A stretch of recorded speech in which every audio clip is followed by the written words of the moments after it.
Seorang pemimpin akar umbi UMNO memberi amaran kepada rakan seperjuangan yang berkhidmat dalam Jemaah Menteri bahawa mereka berisiko dipulaukan parti kerana wabak penyakit berbahaya mempengaruhi ekonomi dan kehidupan rakyat. Semua orang nampak kemarahan itu. Ramai ahli akar umbi bimbang parti itu akan terkesan akibat hubungannya dengan pentadbiran sekarang, kata beliau. Selepas Perhimpunan Agung UMNO, sudah ada gesaan untuk menteri kita meninggalkan Jemaah Menteri, tetapi mereka tetap bertahan. Beliau salah seorang pemimpin tertinggi dalam hierarki UMNO bercakap kepada portal FMT dengan syarat identitinya dirahsiakan. Beliau berkata, menteri perlu sekurang-kurangnya berusaha untuk memperjuangkan dasar dan langkah yang tepat jika mereka merasa mereka mempunyai kewajipan untuk tetap berada dalam Jemaah Menteri disebabkan situasi wabak penyakit berbahaya semasa dalam negara ini. Kata beliau, mereka membahayakan UMNO dengan mengabaikan gesaan pakar, bahkan pemimpin UMNO sendiri untuk melaksanakan sekatan ketat dan singkat serta membuka semula parlimen. Selain banyak cadangan lain yang dapat membantu kerajaan menangani wabak dengan berkesan,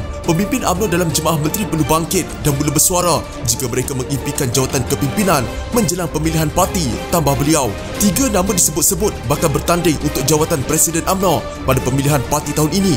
Mereka adalah Timbalan Presiden UMNO Muhammad Hassan, Menteri Luar Negeri Hishamuddin Hussein dan Menteri Pertahanan Ismail Sabri Yaakob. Kata sumber itu, dari apa yang saya tahu, Menteri UMNO tidak berpeluang memenangi jawatan tertinggi dalam parti. Melihat kepada keadaan semasa, mereka mungkin hanya akan jadi orang buangan. Bekas ahli akademik Azmi Hassan berkata, Hishamuddin dan Ismail gagal menggunakan sepenuhnya kedudukan mereka dalam Jemaah Menteri. Mereka belum cukup lantang sebagai suara berpengaruh yang berpotensi. Tambah beliau, merujuk kepada Muhammad, Timbalan Presiden itu tiada masalah untuk menyuarakan buah fikiran lantang bila perlu. Inilah sebabnya mengapa ramai ahli UMNO dan orang ramai sendiri melihatnya dengan pandangan yang sangat positif. Katanya, saya tidak rasa sudah terlambat untuk Hishamuddin dan Ismail membuktikan kemampuan mereka, tetapi mereka perlu bersuara kerana wujud rasa kurang senang dengan cara kerajaan menangani wabak penyakit berbahaya dan ekonomi. Ahli Parlimen Padang Rengas Nazri Aziz bagaimanapun yakin Hishamuddin perlu diberikan kesempatan untuk memimpin parti kerana pengalaman luasnya dalam kerajaan